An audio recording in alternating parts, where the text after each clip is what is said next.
welcome Dr. Anna Toker to the podcast. Thank you so much for joining us here. My pleasure, Rob, as always. So I started out with, you know, talking about this particular one, which is the The Liberty, Liberty. which I Hmm. believe, correct me, is that's kind of where everything started from, as far as hey, let's see, how can Yes, we I'll give you yeah a give quick yeah give me the background background on on the where we technology. kicked Yeah, off so here. the creator of this company and this technology is an engineer in complex computer systems. And his mother has MS, and so he's always had sort of this side interest in neurology and neurophysiology. And he kept thinking, for mom, I'm going to figure out when they come up with a cure for MS, I'll be among the first people to know about it. And then I'll bring mom to that doctor. That was always sort of his thought. And so he reads all these, like, just like you and I might watch sports or have some other interest, he reads neurology journals from around the world, especially in the Eastern medicine, because they do a lot of reflexology Right. and acupuncture and all this kind of Eastern medicine. So he reads the Western and the Eastern literature, which is unique because most researchers stick to their silo. They don't really Right. know what other paths of thought are. And so as he's reading along, he starts realizing, I don't know, when you do acupuncture or acupressure or reflexology, you're applying a pressure or a skin sensation to one part of the body, and it seems to be affecting a completely unrelated different part of the body. And so he started following a lot of this type of science in the Eastern medicine. And there was a paper that came out that sort of defined how the autonomic nervous system is what is being tapped into when you do something like reflexology or acupuncture, acupressure. You're tapping into the autonomic nervous system through the skin. It's going from the skin to the brain's transmitting it, a brain signal changes. Right. So he decides, because of reflexology, to see if he couldn't figure out how that worked. And so he purchased a database of EEGs out of Europe. It's the largest data bank of EEGs. He wrote a computer program to interpret the data of all the little squiggles, Yep. and then basically made an easy to see interpretation guide where there's normal. He took all the normal ones, put those in a range, and made those like a green color. So when the squiggles are in that range, it's green. When the squiggles are going too fast, it might show as red or yellow or something like that. So it makes a color coded map based on how quick the electronic signals in an EEG are working. Okay, so he takes that from normal and then starts applying all these diseased EEGs and realizes that there is a distinct normalcy to every organ system in your body, and you can see when it's too fast and when it's too slow. And he started using other people's published research on how to tap into the autonomic nervous system Hmm. to create a texture that he originally sewed into socks, and to see if he could turn off signals back to green for ease of understanding. Right. And so he had socks, and the point of those socks were to improve balance, and this was for mom. Like, the first pair went to mom. Yeah. Like, he's like, this is not going to cure your MS, but at least you'll have more balance, and they Right. worked well. He started making these socks in high quantities in Canada. He's Canadian, so there was a Canadian company that made them originally, and they sold them to a lot of athletes, really Right. hockey players, Right. since the majority of injuries in hockey are off balance injuries.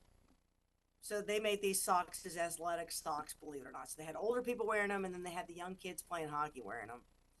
And then, as he says, one night he's in bed reading, journals, while his wife is trying to sleep, And he reads in a journal, and in an article that wound up winning a Nobel Prize, believe it or not, that talks about anywhere in the skin, they have these what are called ion channels. Hmm.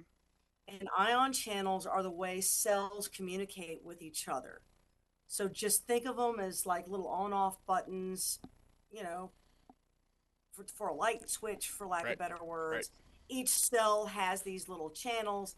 And if you send off ion channels at a very particular pattern, it will send a signal to the brain that that's either something bad or that's something good or that's something indifferent. The brain will make a reflex change based on it, and it doesn't matter where in the body that signal is. If it's on a part of sensate skin, it doesn't have to be the feet. Right. This will happen. So that's when he had his aha moment. Wait, it doesn't have to be socks.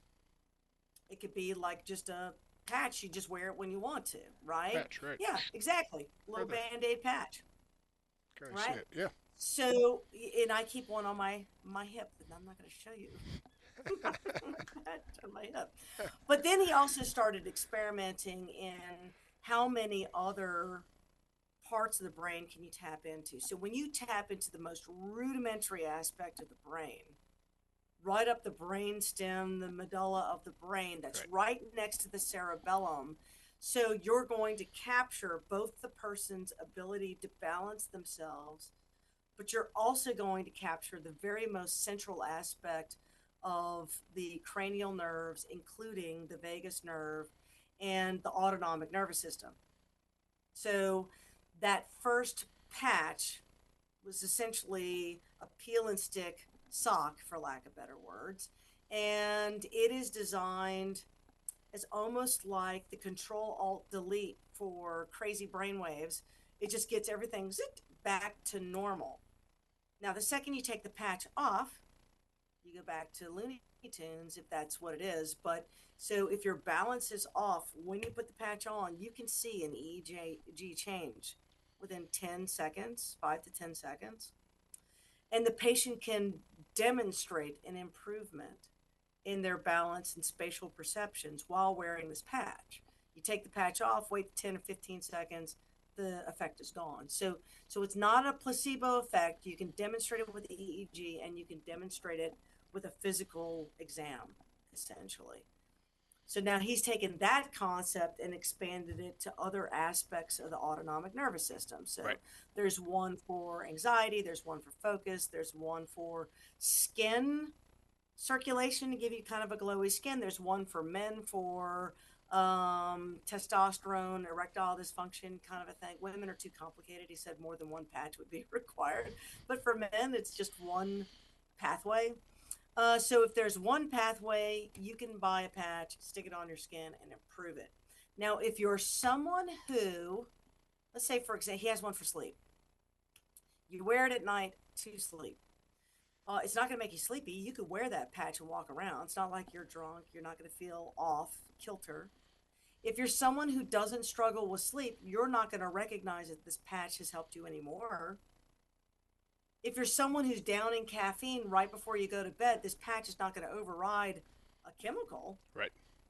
But if you're someone who just kind of struggles to fall asleep, nightly use of this patch over the course of their study was a 2 week period of time. If you wear it every night for 2 weeks, you'll find you go to bed 30% quicker and you sleep 30% more soundly.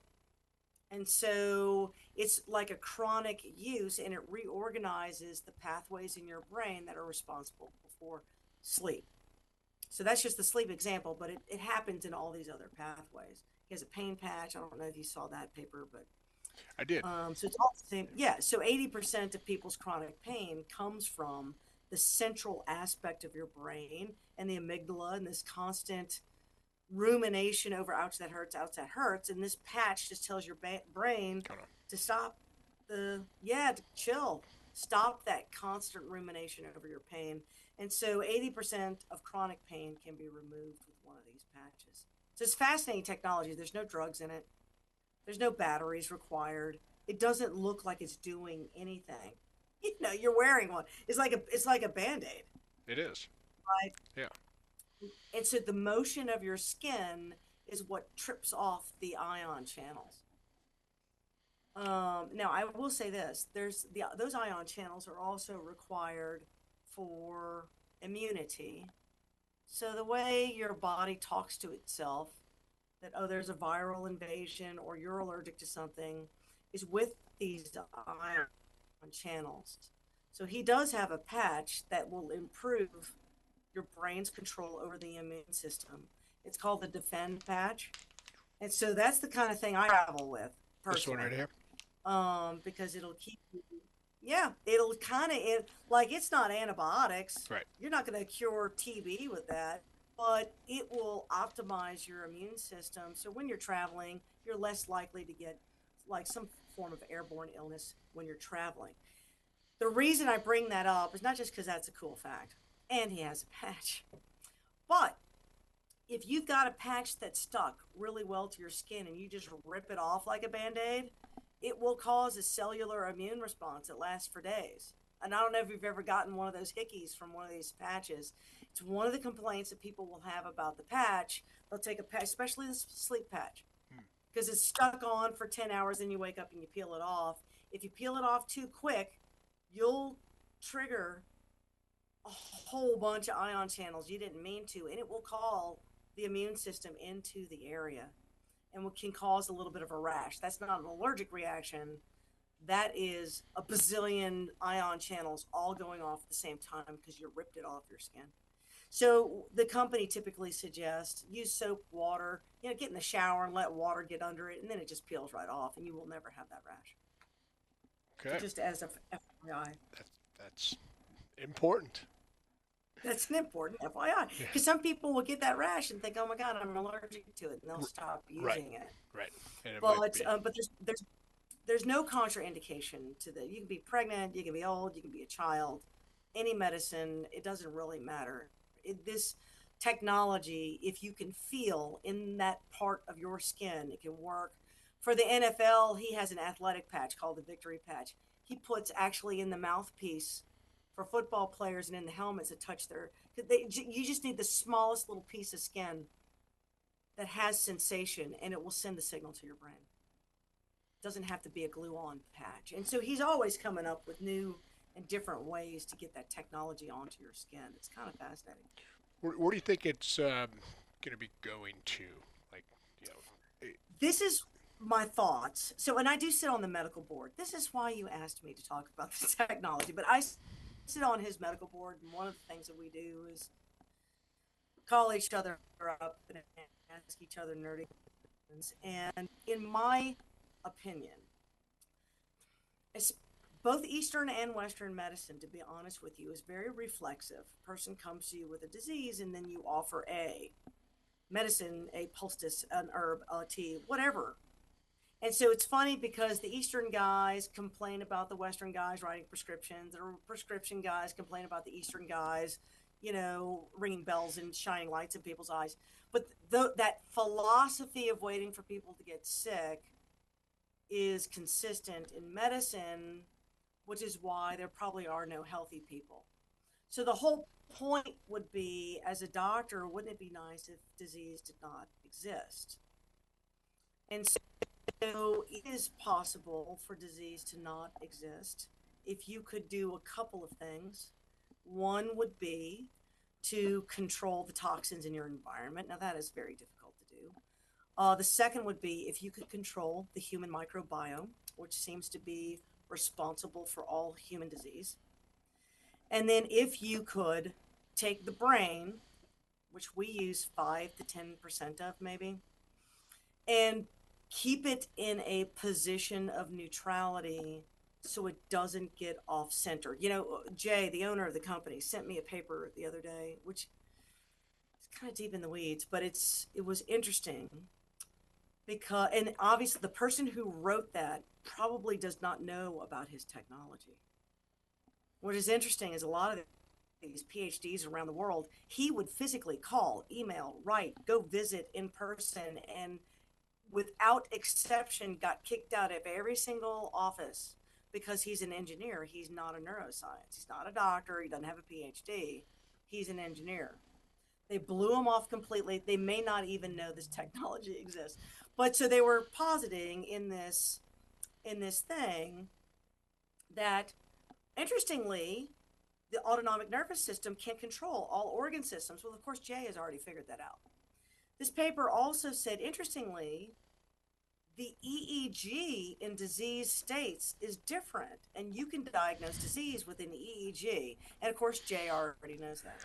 So I think the first thing that potentially will happen is that physicians or even kiosks at Walgreens could put a little helmet on you, figure out which neurologic system was out of whack before a symptom even showed up.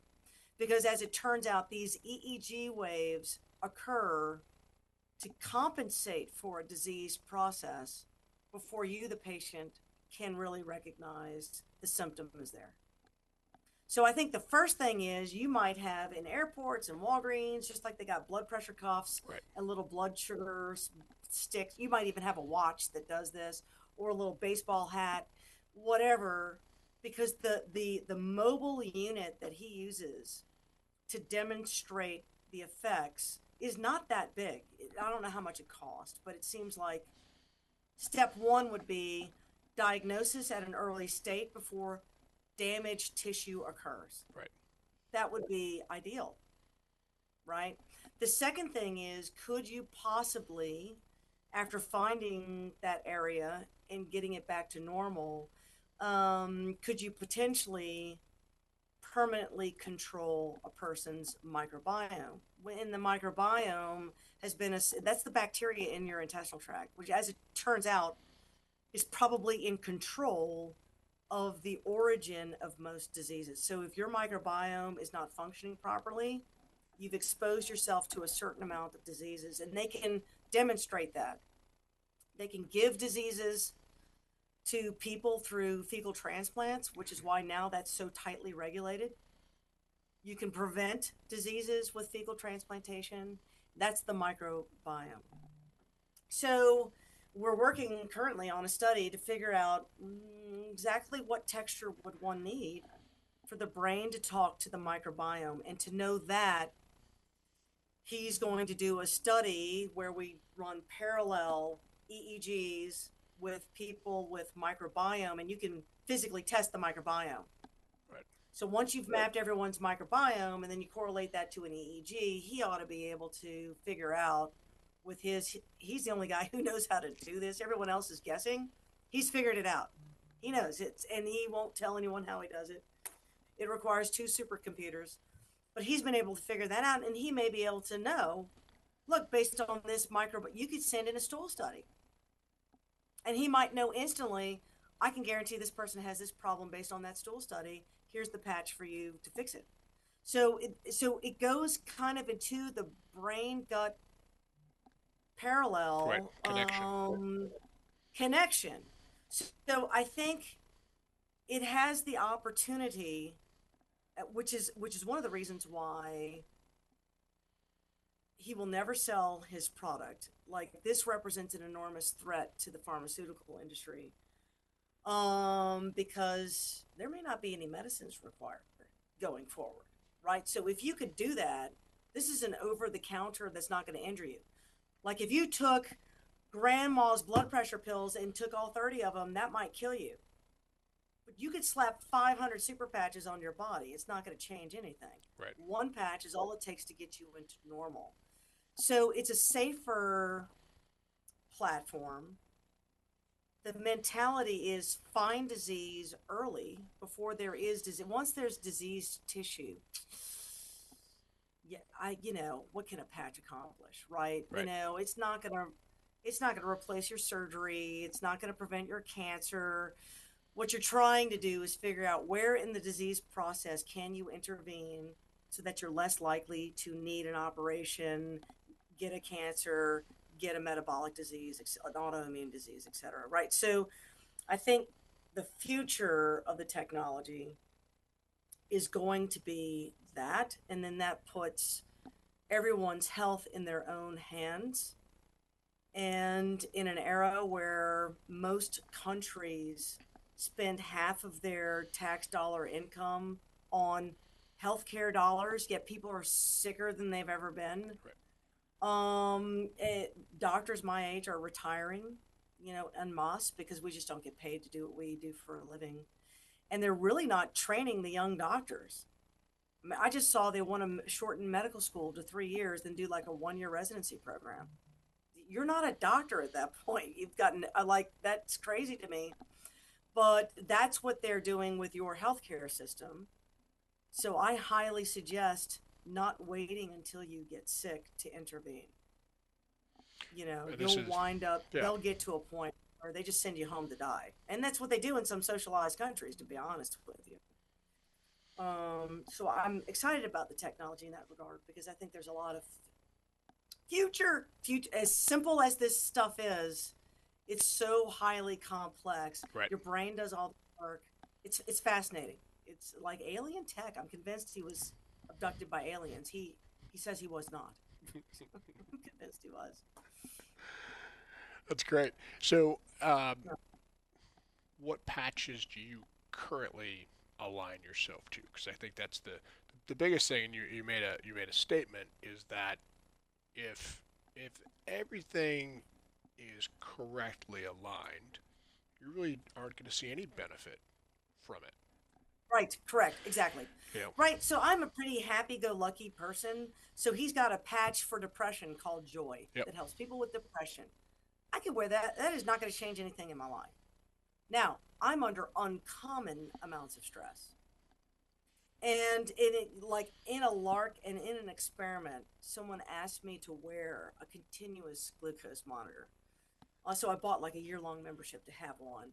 Okay. And every time the office calls, I get a blood sugar spike. At night when I'm sleeping, if a text goes, blood sugar. If I have a big surgery the next morning, my blood sugar will spike. On stress is my problem.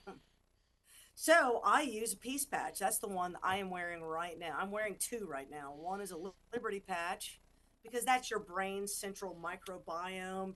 If I truly believed that gut health is the source of all health, and I do, and in fact, Hippocrates believed that. Basically said no manner of brains is worth a good set of bowels. Like he knew 4,000 years ago that the number one way to have a healthy person is to have a normal and healthy digestive tract. Now, if he knew that 4,000 years ago, why have we kind of forgotten that? But so I wear a Liberty patch Okay. because it's good for vagal nerve stuff. I also have an autoimmune disease which affects my joints and a little bit of my balance. So I want that for my balance. And then I wear a stress peace patch and on my blood sugar monitor, if I've got those two things on, I do not have the crazy blood sugar spikes unless I eat something that's high in sugar So you or find that wheat. that is has calmed your spike. A lot, yes, that calms a lot of things down. It helps me maintain my muscle mass. I'm trying to get into shape. I'm trying to get rid of some of this, arthritis situation.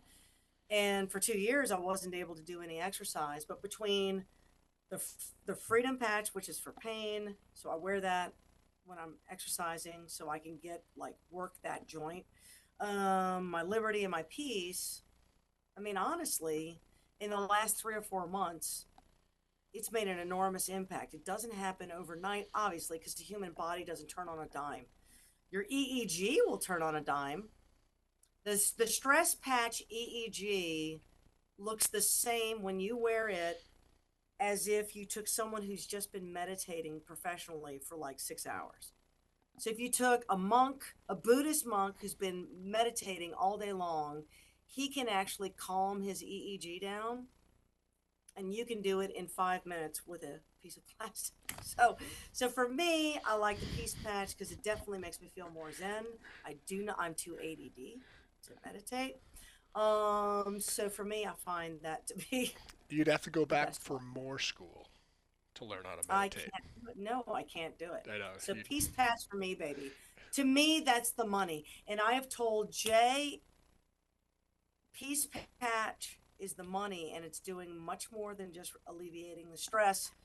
Because when you combine a liberty patch and a peace patch, those two things both The adrenal axis and the brain both directly control gut health and the microbiome. So, in my opinion, somewhere in these two patches, and maybe he may or may not have the technology to find the third puzzle piece, but his microbiome study, I told him those the two patches that he needs to apply to see if that doesn't affect the microbiome, because in my opinion, it's going to. So, do you think that the victory patch has some of that balance, some of Yes. that performance? How do those intertwine, right? Because people are Yes, gonna. they're very similar. So the Liberty patch and the Victory patch are very, very similar. The Liberty patch seems to hit a lot more of like the parasympathetic autonomic nervous system, Okay. whereas the Victory patch has a tendency to hit more cerebellar. So the original socks actually hit both of these pathways. So from I'm sure, and he would never say this, but I am sure from a marketing standpoint, why hit two when you get two different products out of it? I'm sure that's what he's thinking. But basically, the original socks were both. Okay. And but the peel, but you can't get those anymore. So the Right. socks don't exist Right. anymore. So it's these two. If you're out playing football or rugby or hockey, you're not really interested in gut health at this moment, right? So Right. you can put that one aside, Right. get the full spectrum of the athleticism.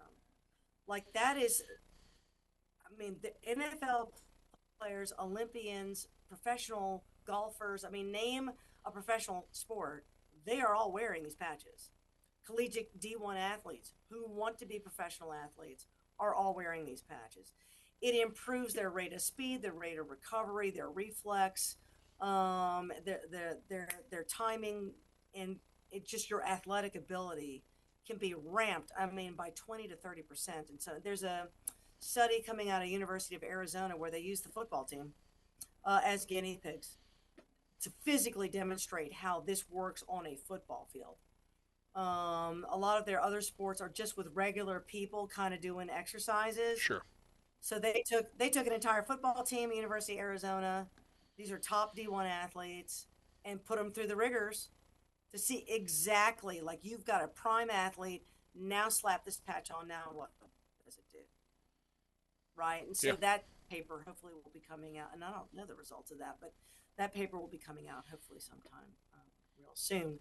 So it is interesting that some older people who have mobility issues, usually you would think, look, Liberty Patch, it's going to get you a little bit of your brain, a little bit of your balance. And so I always start old people Liberty Patch. My mom, I got her on a Liberty Patch.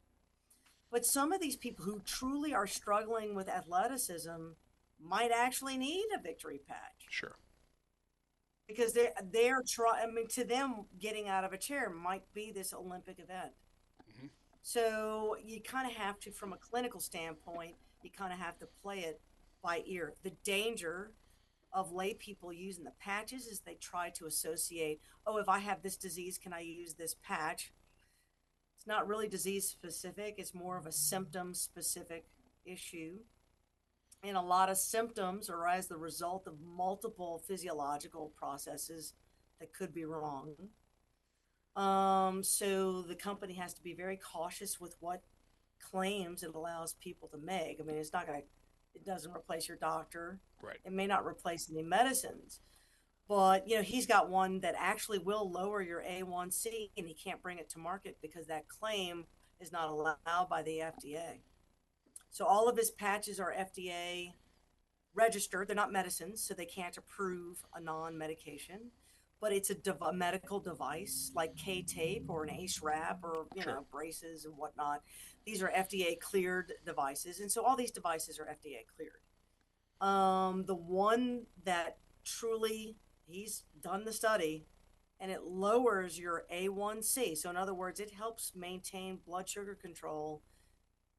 He can't bring it to market for that indication because that indication is so tightly controlled by the FDA. So I'm gonna throw in So, something else in the mix, right? well, that's exactly right. And I think at one point, I'm sure he's got collateral studies right now studying people. Throw the shit on. Tell me what else. What else does it help? That's right. You That's know, right. and then you can set. You know, it's interesting because I'm developing a blood sugar stabilization product that's an herbal supplement, and we will be able to say something to that effect on this herbal supplement. And so I find it fascinating. He's not able to say that on his product, and I don't know why. It has something to do with FDA regulations. And of course, he's in the crosshairs of pharmaceutical companies that have already offered him $1 billion for his technology he refuses to sell. So he does not want this in the hand of pharmaceutical industry because they'll box it and no one will ever see it. That's right. Put He's it on, like, this is a put on the cheap shelf. answer for everyone around the world. You know, there's small countries with no money, people living in tiny little villages who do not have a pharmacy and no access to medicine. This doesn't spoil, it's easy to use, it doesn't cost much money. You know, it's like, so this is a way to disseminate health to the masses, and a pharmaceutical industry is not keen on that. So anyway, he has to be very, very cautious His claims. with the claims. Right. Yeah, so you just cannot make a claim, which is why I'm very careful to say, you know, it's not putting you to sleep. You're putting yourself to sleep. Right. It's like a crutch, you know, when you twist an ankle. The crutch didn't heal your ankle.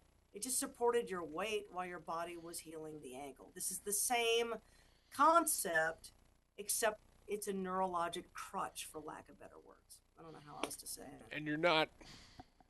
It's not ever going to really fix that condition, and probably a lot of it has to do with the fact that as we get older, just like an older computer, you start having more errors. You start replicating Correct. So incorrectly. and this was in the paper he sent me. There was an interesting statement that may reverse my concept on fix something, because the brain has something like, there's homeostasis, which we talk about, where everything is in balance. Right. The brain will achieve something called allostasis, which means if the sensory comes up enough times and the brain can't fix it, the brain gives up and says, screw it, I'm going to the new level. Your blood sugar kind of does that too, you know, like you have normal blood sugar until you wear the system down. Next thing you know, boom, your new set is now 130 instead of 100, you know? And so that's called allostasis. You can put the brain into allostasis with disease, and you can pull it out of allostasis with correction. And the question is, how long Right. does that take? Probably years and years and years and years, because the brain waves are off long before the disease shows up. Sure. So my suspicion is, if you wore this patch for 10 years, there is a possibility, in theory, based on that one paper, I don't know, maybe that would happen, but you'd have to wear it 24/7 for a decade, probably, for the plasticity of your brain to get to where it doesn't need the tickle anymore. Right. If I had to make a guess. And if you disease the body enough, there's no going back. I mean, you know, the second you have to replace the knee, like, that's never the same. Sure. Even though you're walking on it, the neurologic intervention of that is never going to be the same. So obviously, I don't think you'll ever get a permanent fix, but never say never. Based on that paper, the brain is capable of permanent fix. But they just don't know what it would take Right. for that to happen. Repetition, duration, and what level of consistency you Correct. need to. Yeah, it is also interesting that they can do an EEG and determine if you're going to age gracefully or not. Right? So they can. Have you had that? I have not, and they didn't really describe.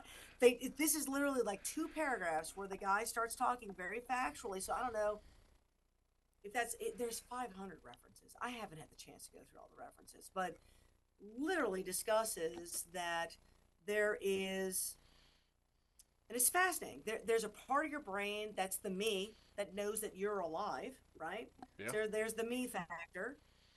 The me factor is diseased in autistic people. This is why they can't interact with other people because they don't have a starting point of me. And of course, I told Jay that is fascinating because if they can see the me factory on an EEG, Right. trust me, he'll figure out the patch to put on autistic kids to give them their lives back. Can you imagine what that would do? Amazing. You know, it'd be without drugs. Can you imagine? So anyway, so there's a part in your brain that even at a young age will go off the rails a little bit and outlines this is someone who's not going to age well. So obviously, there's something already going wrong. Your brain is already trying to correct the pathway. And with many years of no one knowing it's even going on, boom, all of a sudden you get this other problem.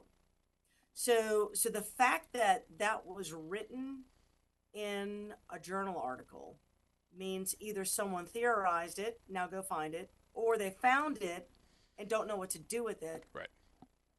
But yeah, Jay's like a dog on a bone. If it's theoretic, he will find somebody. He'll probably find the author of that paper and communicate with them. Where did you get that data from? Right. And that person may or may not talk to him about it. But can you imagine? That would be great. Like if you they'll could pick talk. up at They'll talk 30, to you though. yeah, yeah, well, yeah. I mean, Maybe- if you got to put Jay right behind you, Right. you know. Jay just well, be like the recent presidential debate where you had one guy staring off into space and messing with her and getting voices from beyond. I could just put Jay right there in my ear That's it. and then know what to say, know how to answer my questions. Exactly. Right. And I'll ask the questions of easy. We'll figure it out one way or another. Yes, exactly. But the theory is there. So I think alien medicine, Star Trekky style, is actually close to being not a theory anymore, where you could have a scan and know there's a problem, right? And of course, in Star Trek world, it was the whole body Sure. looking for a diseased body process, and it's probably not going to be that. It's going to be up here, or it's going to be a poop test from a microbiome. Right. It's going to be one of those two, or a combination of the two, if I had to make a guess.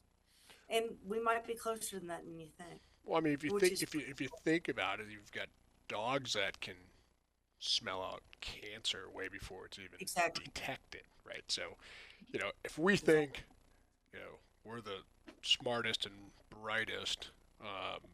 we're usually No. not, right? We're missing something. Yes. we're missing Yeah, something. We have, we've got What?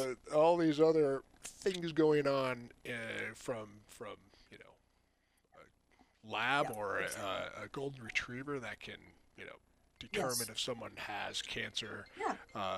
Yeah. prior Exactly. to even it coming up on the radar. Yeah. Or diabetic, or you're about to have a seizure. I mean, Right, that's seizure, the world is exactly. riddled with dogs who can sense you're going to have a seizure before you collapse and have a seizure. Right, The dog will actually alert the patient so they can sit down, so they, stop driving, park the car, or whatever, right, so that just for safety. yeah, So we know this exists. The question is, how do we tap into that obviously natural phenomenon? And so I do find it very, very, very fascinating.